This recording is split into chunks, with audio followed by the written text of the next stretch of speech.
नमस्कार, जोहार। स्वच्छ भारत कार्यक्रम में आप सभी का स्वागत है। मैं हूं नमिता। हर किसी का सपना होता है कि वो अपने जीवन में सुख, शांति, समृद्धि बनाए रखे और ये सभी संभव हो पाएगा जब आप स्वच्छता को अपनाएंगे, क्योंकि स्वच्छता को अपनाएंगे तो आप रहेंगे स्वस्थ और दिन दुगनी रात चौगनी करेंगे मेहनत। कहते हैं ना, मेहनत का फल मीठा होता है और आप इसी मेहनत के दौरान धन धान्य से परिपूर्ण रहेंगे। बातों का सिलसिला जारी करते हुए आज हम बातें करेंगे किस तरह से मरीजों में स्वच्छता का अलग जगा रहा है रेफरल अस्पताल सीसई। जी हाँ, बिना देर के हम आपको लिए चलेंगे सीसई और जानेंगे कि इस अस्पताल में मरीजों को स्वच्छता के प्रति कैसे जागरूक किया जा रहा है। विभिन्न प्रकार के मरीज विभिन्न प्रकार की बीमारियां लेकर आते हैं और बीमारियों के इलाज के साथ साथ इन्हें स्वच्छता के बारे में भी बताया जा रहा है, साफ सफाई के महत्व को समझाया जा रहा है। तो चलिए बिना देर के देखते हैं। दर्शकों, स्वच्छता हमारे लिए कितना महत्वपूर्ण स्थान रखता है ये हम सभी जानते हैं, और बात अगर हॉस्पिटल की हो तो उसमें स्वच्छता के कहना ही क्या, क्योंकि यहाँ तरह तरह के लोग आते हैं और तरह तरह की बीमारियों के साथ आते हैं। ऐसे में अस्पताल परिसर हमेशा साफ और स्वच्छ रहना चाहिए। इसी को चरितार्थ करता है हमारा सामुदायिक स्वास्थ्य केंद्र सीसई गुमला, जहां आज हम आए हुए हैं और हम यहां देखेंगे कि साफ़ सफाई को लेकर यहां के मैनेजमेंट किस तरह से कॉन्शियस है और कैसे ये ध्यानपूर्वक काम यहां पर किया जा रहा है। स्वच्छता हमें स्वस्थ रखने में महत्वपूर्ण भूमिका निभाता है। हमारे शरीर को बीमार करने में 50% हाथ गंदगी का होता है, अतः स्वच्छता को अपनाकर कई बीमारियों से बचा जा सकता है। यही वजह है कि हमारे झारखंड प्रदेश में लोग स्वच्छता को अपनाकर दूसरों को इसके प्रति जागरूक भी कर रहे हैं। यहाँ के गुमला के सीसई रेफरल अस्पताल की हालत कुछ ऐसी ही है। यहाँ के डॉक्टर से लेकर नर्स तक खुद भी स्वच्छता के नियमों का पालन कर रही हैं तथा यहाँ आने वाले मरीजों तथा उनके अटेंडेंट को भी इसके प्रति जागरूक कर रही हैं। एज ए स्टाफ नर्स यहाँ हमारा जो ड्यूटी होता है, यहाँ रेफरल हॉस्पिटल में ज़्यादातर लेबर रूम से ही रिलेटेड हमारा काम होता है और बहुत सारी बीमारी लेकर भी लोग आते हैं, जैसे इमरजेंसी केस में। बीमारी सबसे बड़ा कारण है साफ़ सफाई का ना होना। तो अगर इंसान समझ जाए कि हमको कैसे रहना है, अगर साफ़ सफाई का पूरी ध्यान रखा तो आधा बीमारी वहीं ख़त्म हो जाता है। तो यहाँ पेशेंट आते हैं तो हम लोग के कांटेक्ट में जैसे ही पेशेंट आते हैं तो हम लोग कोशिश करते हैं कि जितना हम लोग साफ़ सफाई से अपना काम जो प्रोटोकॉल के अनुसार है वही हम लोग करते हैं। अच्छा ध्यान देते हैं कि पेशेंट को हॉस्पिटल द्वारा कोई इन्फेक्शन ना दे हम। और पेशेंट यहाँ रहते हैं तो हम लोग जाकर सिखाते हैं, बतलाते हैं कि आपको ऐसा मतलब साफ़ सफाई का पूरा ध्यान रखना है जब तक यहाँ पे है आप। और हमारे जो चतुर्थ वर्गीय कर्मचारी हैं वो भी 2 टाइम 3 टाइम अपना जा के साफ़ सफाई करते हैं। वो भी सलाह देते हैं कि आप कचरा यहाँ ना डालें, आप इतना साफ़ सफाई रखें, पानी का व्यवस्था है, ठीक ठाक सब होता है। फिर जब डिलीवरी के बाद पेशेंट जाते हैं यहाँ से तो हम लोग उनको सिखा करके भेजते हैं कि आप यहाँ पे जैसे आप साफ़ सफाई से रहें वैसे ही घर जाके, ना सिर्फ डिलीवरी पेशेंट, जैसे कि दाई वगैरह कुछ हैंडल कर रहे हैं तो उनका नेल कटा होना चाहिए, हाथ के साफ़ सफाई होने के बाद ही बच्चे का केयर करें, या दूध पिलाने से पहले माँ साफ़ सफाई रखे अपना, उसके बाद ही बच्चे को छुए या उसका केयर जो भी करना है वो करे। और साथ ही जैसे मलेरिया जैसे बीमारियाँ भी कुछ है तो अपने अगल बगल का वातावरण, झाड़ी हुआ या फिर जो नाला जो पानी का जमाव है वो सब ना रखे तो बीमारी बहुत कम चांस होगा कि आप हॉस्पिटल आए। हम लोग चाहते हैं कि आप लोग स्वस्थ रहें, दोबारा हॉस्पिटल ना आए। और बीच बीच में हम लोग वार्ड भी जाकर देखते हैं कि वार्ड का साफ़ सफाई किस तरह से। ये तो हर मतलब कर्मचारी का दायित्व होता है कि हम उसको रखे हैं यहाँ, जब तक आया है बीमार हो कर आता है तो हम चाहेंगे कि फिर से वो बीमार ना पड़े। तो बीमार वो फिर से तभी नहीं पड़ेगा जब वो सीखेगा कि हम क्या गलती किए मेरी जो हम बीमार पड़े। तो हम लोग यहाँ से ट्रीटमेंट देने के बाद यही कोशिश रहता है कि आप यहाँ पे जैसे साफ़ सफाई को नियमता पालन किए आप, उसी प्रकार आप घर जाके चाहे पानी पीना हो, खाना खाना हो, खाना बनाने के दौरान किस प्रकार आप साफ़ सफाई का ख्याल रखेंगे, इस बारे में भी हम लोग उनको जानकारी देते हैं। इस अस्पताल में नर्स के रूप में अपनी सेवा देने वाली जीनत परवीन बताती हैं कि ये लोग ज्यादातर गर्भवती महिलाओं की देखभाल करती हैं, अतः ये उन्हें स्वच्छता की गंभीरता से परिचय कराती हैं। ये लोग गंदे कपड़े में गर्भवती महिला का प्रसव नहीं कराती, बल्कि उसके लिए अस्पताल की तरफ से उन्हें साफ कपड़े देती हैं। यहाँ उनके बेड की सफाई पर भी पूरा ध्यान दिया जाता है। अटेंडेंट को पेशेंट तथा नवजात बच्चे को छूने से पहले साबुन से हाथ धोना सिखाया जाता है। ये उन्हें अस्पताल से घर जाने के बाद भी स्वच्छता के नियमों का पालन करने की सलाह देती हैं। मैं यहाँ पे विशेषकर प्रसव कक्ष पे ही हूँ और यहाँ पे जितने भी प्रेग्नेंट लेडी आते हैं उनके प्रसव के लिए और नवजात बच्चे के लिए यहाँ पे हम लोग विशेष काम करते हैं।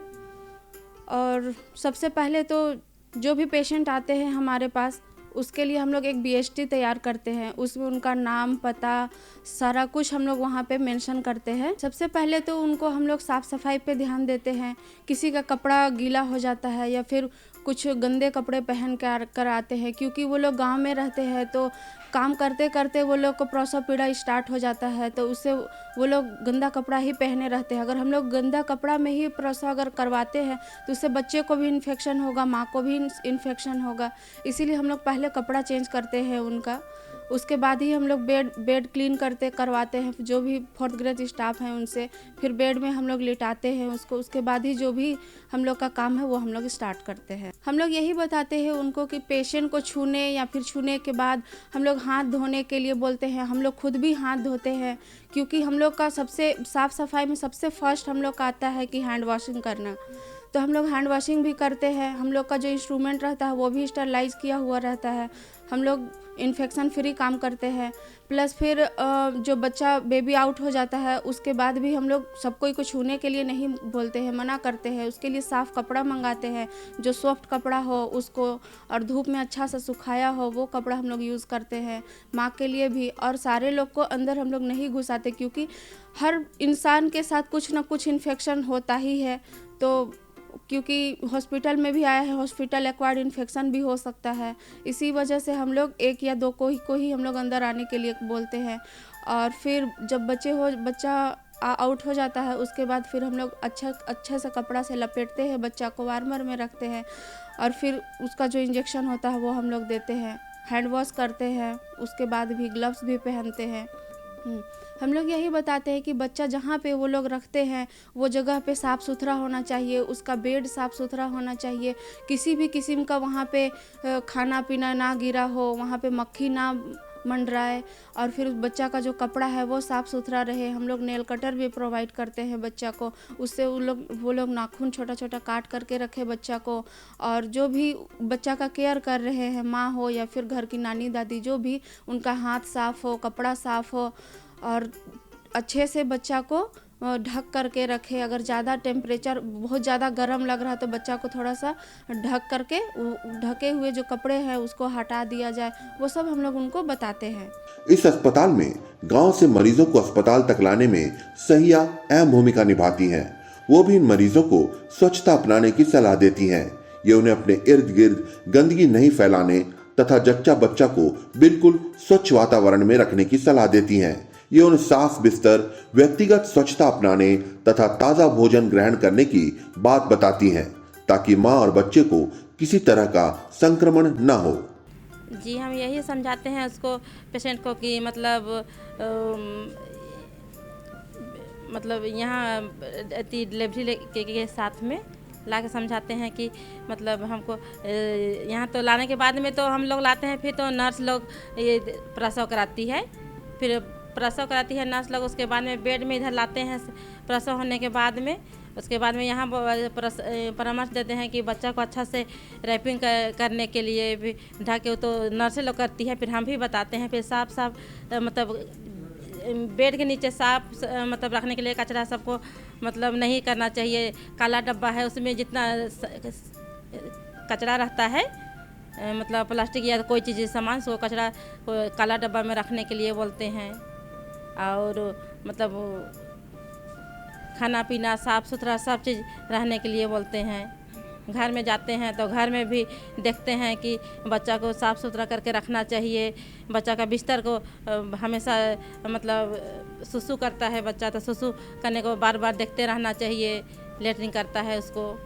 जी, हम उसको बताते हैं कि मतलब बच्चा को साथ में रहने के लिए, नाखून काटने के लिए, फिर मतलब साफ़ सुथरा रहने के लिए, साबुन से शौचालय जाने से मतलब जाने के बाद में आके मतलब साबुन से हाथ धोने के लिए, बच्चा को पकड़ने से पहले साबुन से हाथ धोना चाहिए, खाने से पहले साबुन से हाथ धोना चाहिए कह के बताते हैं। इस अस्पताल में मरीजों को स्वच्छता के प्रति तो जागरूक किया ही जा रहा है, साथ ही साथ इस अस्पताल में किसी तरह की गंदगी न फैले, इसलिए यहाँ सफाई कर्मचारी तीनों शिफ्ट में बड़ी तत्परता से सफाई करती रहती हैं।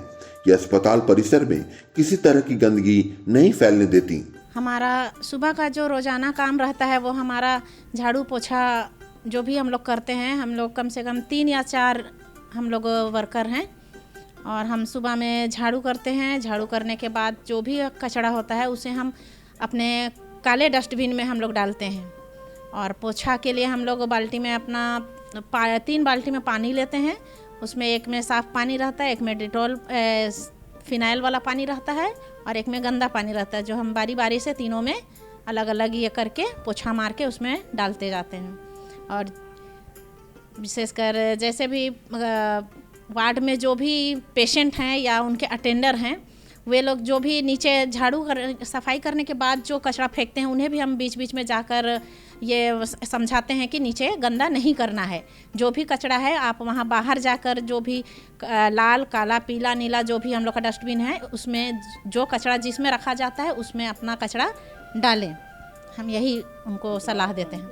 हम साफ़ सफाई के लिए हम लोग आते हैं लेबर रूम में ही आते हैं हाथ धोने के लिए, तो हम लोग उसमें जो भी है सेवलॉन है चाहे जो भी हैंड वाश है उनका प्रयोग करते हैं और जिस तरह से हम लोगों को हाथ की सफाई करनी होती है उस तरह से हम करते हैं। स्वच्छता जो हमें स्वस्थ रखने के लिए बहुत ही आवश्यक है, उसे बनाए रखने के लिए खुद को तो स्वच्छ रखना ही पड़ता है, साथ ही साथ लोगों को इसके प्रति जागरूक भी करना पड़ता है। गुमला सिसई स्थित रेफरल अस्पताल में इन दिनों कुछ ऐसा ही हो रहा है। इस अस्पताल में स्वच्छता के नियमों का पालन तो हो ही रहा है, साथ ही साथ इसके द्वारा लोगों को स्वच्छता के प्रति जागरूक भी किया जा रहा है ताकि एक स्वच्छ समाज का निर्माण हो सके। बातों का सिलसिला जारी रखते हुए अब हम आपको बताएंगे किस तरह से बच्चियों को माहवारी के प्रति जागरूक कर रहा है यह विद्यालय। सबसे बड़ी बात तो यह है कि इस विद्यालय में सिर्फ किताबी ज्ञान ही नहीं दिया जा रहा है बल्कि सामाजिक और व्यवहारिक ज्ञान भी बताया जा रहा है। बच्चियों के आयु में आने वाले परिवर्तन के बारे में समझाया जा रहा है। देखा जाता है कि माहवारी के समय बच्चियां अपनी समस्याओं को बोलने में हिचकिचाती हैं, अर्थात उनकी इन हिचकिचाहटों को दूर करते हुए यहाँ की शिक्षिकाएं उन्हें माहवारी के बारे में बता रही हैं, साफ सफाई में किस तरह का ध्यान रखना है उसके बारे में बता रही हैं और इन बालिकाओं के चेहरे में मुस्कान आ रही है। तो चलिए बिना देर के देखते हैं। माहवारी महिलाओं में होने वाली एक प्राकृतिक प्रक्रिया है। इसकी शुरुआत 11 से 13 वर्ष की बच्चियों में हो जाती है। इस आयु में बच्चियां इतनी परिपक्व नहीं होती कि वे अपने शरीर में होने वाले इस प्राकृतिक बदलाव को समझ पाएं।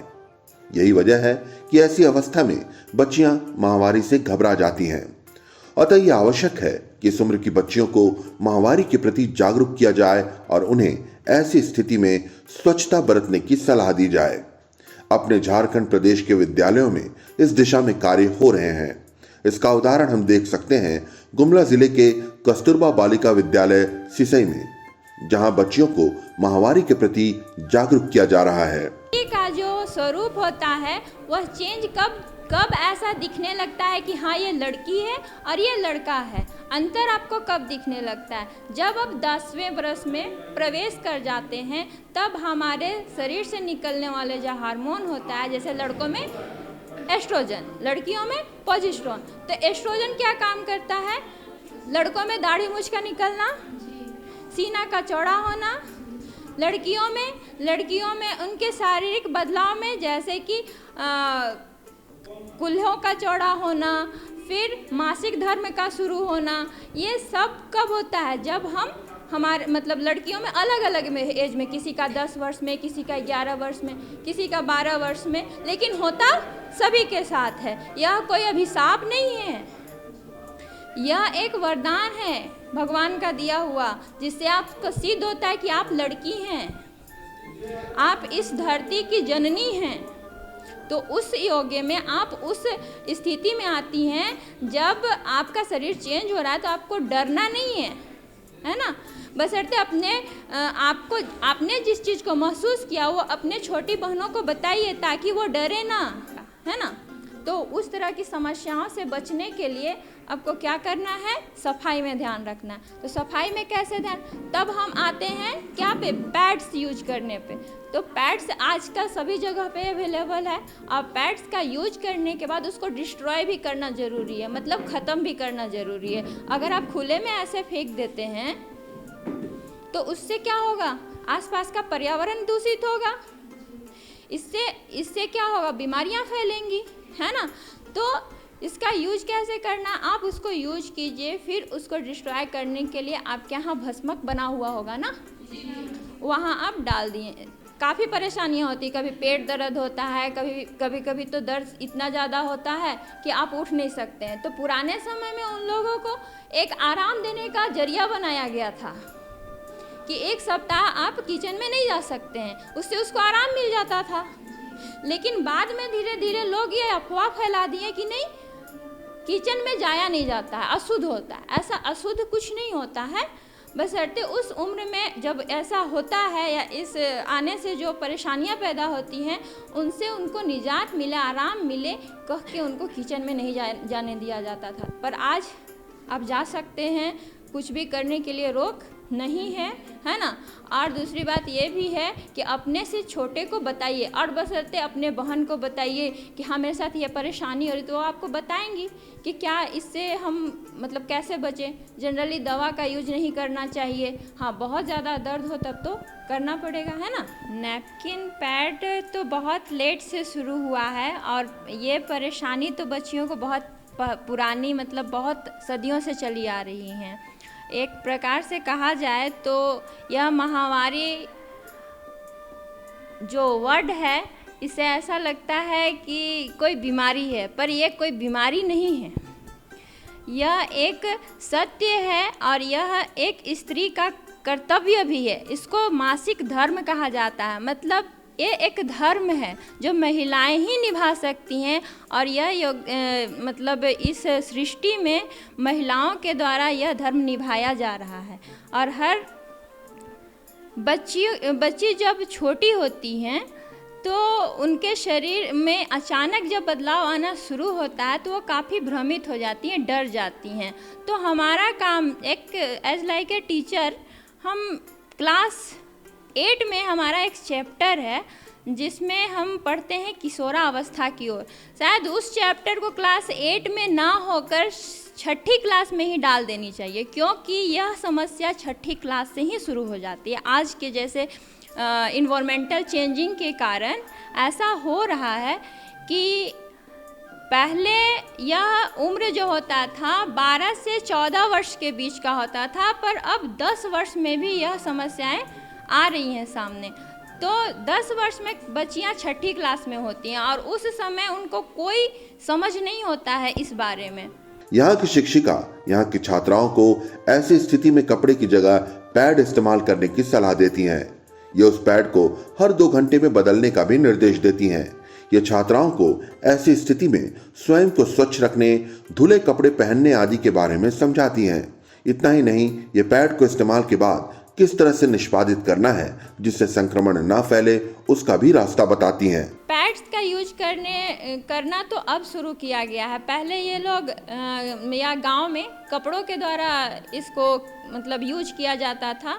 तो कपड़ों को जब यूज करते थे तो इन लोग को मतलब बीमारियां बहुत ज़्यादा फैलती हैं कपड़ा यूज करने से। ऐसा है कि कपड़ा यूज करने और उसके बाद फिर उसको सफाई करने और उसके बाद सुखाने का जो प्रक्रिया इनके द्वारा होता है वो काफ़ी मतलब डरा हुआ सा होता है। मतलब कपड़े धो रही हैं तो उनको धूप में नहीं दिखाना है। तो इससे होता क्या है कि उसके अंदर कीटाणु या कहा जाए तो बैक्टीरियाज जो हैं वो बहुत ज़्यादा फैल जाते हैं और फिर से दोबारा उसको यूज करने से इन्फेक्शन फैलता है।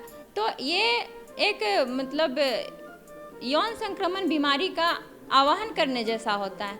ये पैड्स यूज करने से कम होता है। और पैड यूज करने के लिए बच्चियों को हम लोग बताते हैं कि जैसे 6 घंटा के अंतराल पे इसको बदल देना चाहिए और इसको इधर उधर ना फेंक करके एक भस्मक यंत्र होता है, हम लोग के हॉस्टल में है तो हम लोग उसका यूज करते हैं और बच्चियां भी उसका यूज करती हैं।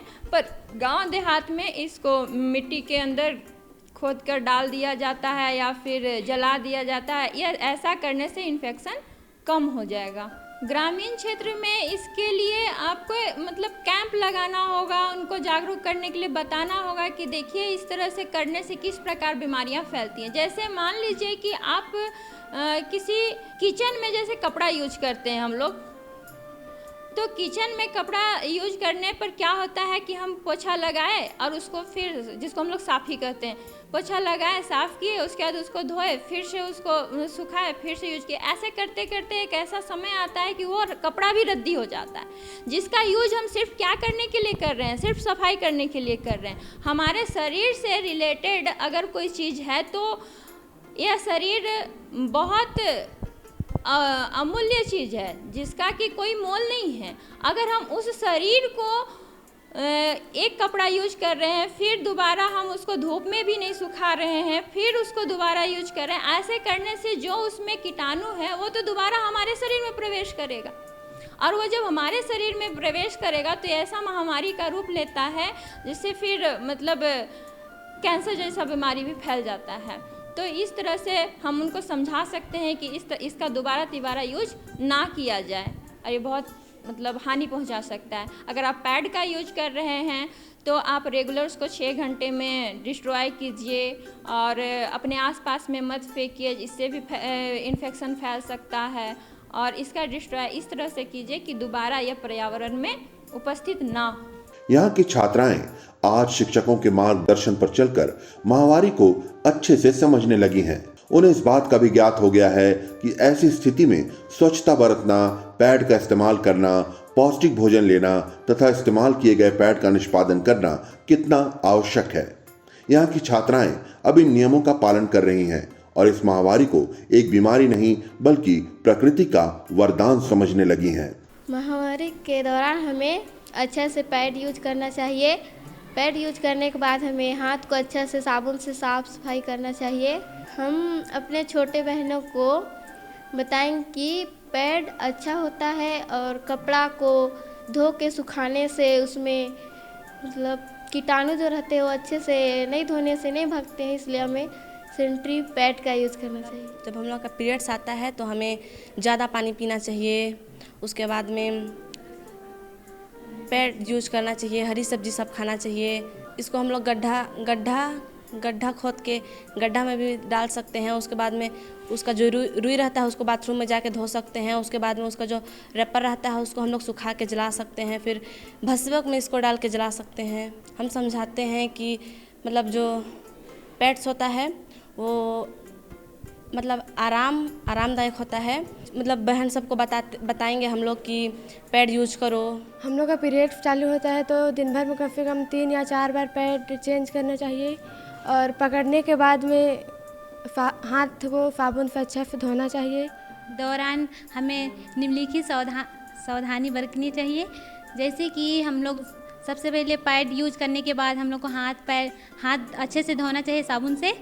उसके बाद पैड को हम हमेशा एक दिन में 2 बार चेंज करना चाहिए। मानसिक धर्म के द्वारा हम लोग को ये सावधानी बरतनी चाहिए कि हमको सैनिटरी पैड का यूज अच्छे से करना चाहिए और कपड़ा का प्रयोग नहीं करना चाहिए। नष्ट करने का तरीका है ना कि उसको हम लोग गड्ढा खोद के गड्ढा में डाल सकते हैं जिससे वो अपने आप नष्ट हो जाता है, और उसको भस्म में भी उसको डाल के जला सकते हैं हम लोग।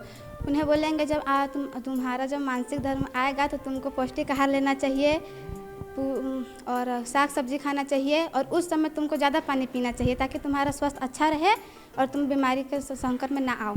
माहवारी की शुरुआत होते ही बच्चियों का घबराना स्वाभाविक है, अतः ये जरूरी है कि बच्चियों को पहले से ही इसके प्रति जागरूक किया जाए। अपने झारखंड के विद्यालयों में ऐसा ही कुछ हो रहा है।